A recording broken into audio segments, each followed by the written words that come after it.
दोपहर के समय जब सभी भोजन ले रहे थे और राजा भी अपने महल में चले गए थे, मैदान में सजे सामियाने में सिर्फ और घुड़सवारी में भाग लेने वाले घुड़सवार ही मौजूद थे। तब दो इंसान ऐसे थे जिनको चैन नहीं आ रहा था। एक तो राजकुमारी जो आज इतिहास रचना चाहती थी। इतनी कम उम्र में वो यह कर दिखाना चाहती थी जो शायद आज तक किसी व्यक्ति ने सोचा भी नहीं था। निशानेबाजी में बाजी मारने के बाद अब राजकुमारी के हौसले और ऊंची उड़ान भरने लगे। दूसरी तरफ बिरप्पा को चैन इसलिए नहीं आ रहा था कि उसकी पद पाने की दौड़ में अब राजकुमारी एक बड़ा कांटा बन गई थी। हालांकि बिरप्पा ने निशाना सटीक लगाया था, मगर राजकुमारी ने विजय का ताज पहन लिया था। अब बिरप्पा के पास एक ही रास्ता था, वो था घुड़सवारी में विजय प्राप्त करना। और यदि ऐसा नहीं होता तो बिरप्पा को पूरे राज्य में किरकिरी हो जाएगी। वो सेना में भी अपना महत्व रखता था और अब उसे हर सैनिक की नजरों में गिराने वाली वो राजकुमारी दिखाई देने लगी। लेकिन बिरप्पा किसी भी सूरत में हार मानने वालों में से नहीं था। किसी भी तरीके से बिरप्पा को घुड़दौड़ जीतनी ही थी। बिरप्पा सोच रहा था कि चाहे कुछ भी करना पड़े लेकिन राजकुमारी जीत ना सके। लालसा ने बिरप्पा को बागी बना दिया। अपने ही राज्य की राजकुमारी जो शायद भविष्य में राज्य का सुनहरा भविष्य हो, लेकिन बिरप्पा की आंखों में चुभने वाला कांटा बन गई और बिरप्पा को किसी भी तरीके से वो कांटा निकालना था। बिरप्पा ने अपने 4-5 विश्वासी सैनिकों को बुलाया जिसके साथ मिलकर उसने योजना बनाई। बिरप्पा ने राजकुमारी के घोड़े को दौड़ में गिराने की सोची। किसी भी तरीके से राजकुमारी या उसका घोड़ा गिर जाए तो बिरप्पा आगे निकल जाएगा। लेकिन भरे मैदान में यह सब कैसे होगा?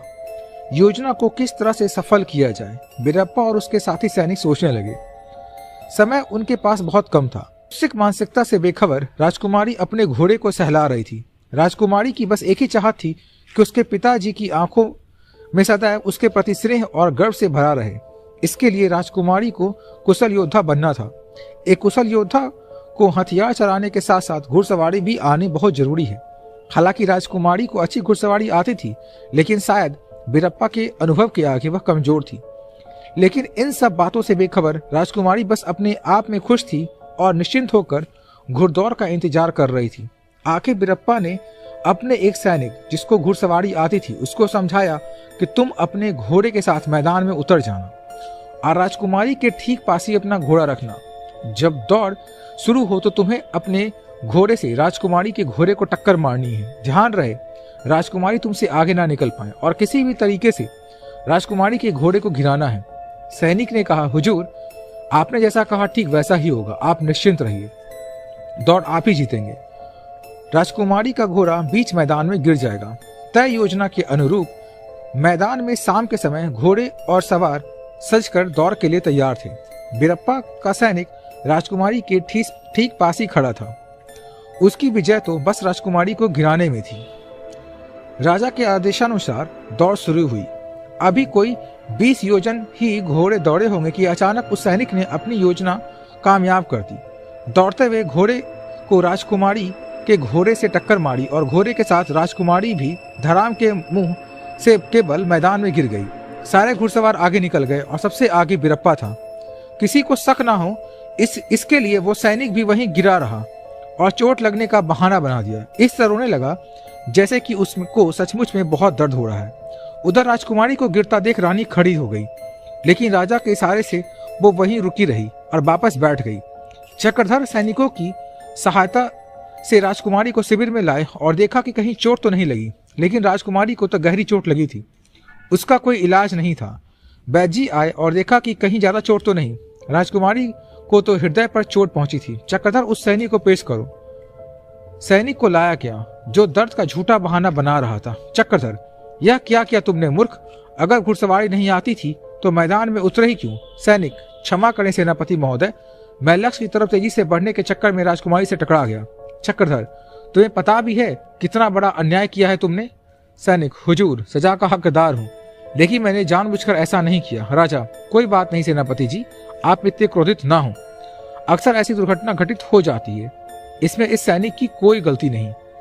अपना जौहर दिखाने का तो हर किसी को आजादी है और उस प्रयास में अगर चूक हो भी जाए तो कोई अपराध नहीं है। सैनिक, महाराज की जय हो। मैंने कुछ भी जानबूझकर नहीं किया था हुजूर, माफ कीजिए, सब अचानक से हो गया। राजा, जाओ, कोई बात नहीं, तुम्हें चोट तो नहीं लगी चक्रधर? लेकिन महाराज, राजकुमारी तो निराश हो गई ना, आपने इसे बिना सजा के ही छोड़ क्यों दिया है?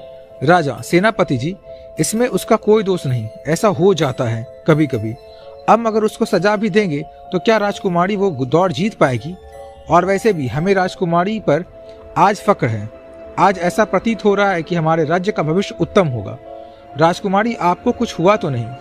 चंद्रावती, जी पिताजी, नहीं, बस एक मलाल रह गया। राजा, क्या? चंद्रावती, भले ही हार जाती, लेकिन दौड़ तो पूरी करती मैं, जिससे मेरा आत्मविश्वास बढ़ता। बीच में ही गिरना मेरे आत्मविश्वास को झटका है। राजा, ऐसे विचारों से दूर रहो पुत्री, अभी यह आपका पहला मौका है, आगे और भी बहुत समय है आपके पास। आप बस और अच्छे से प्रयास करते रहो। आपकी पहली कोशिश के झंडे गाड़ दिए हैं। तभी नगाड़ा बचा और घोषणा हुई कि बीरप्पा ने सबसे पहले विजय रेखा को पार किया। चक्रधर को बहुत गुस्सा आ रहा था, लेकिन राजा के चेहरे पर गर्व के भाव थे। राजा ने जाकर बीरप्पा को बधाई दी।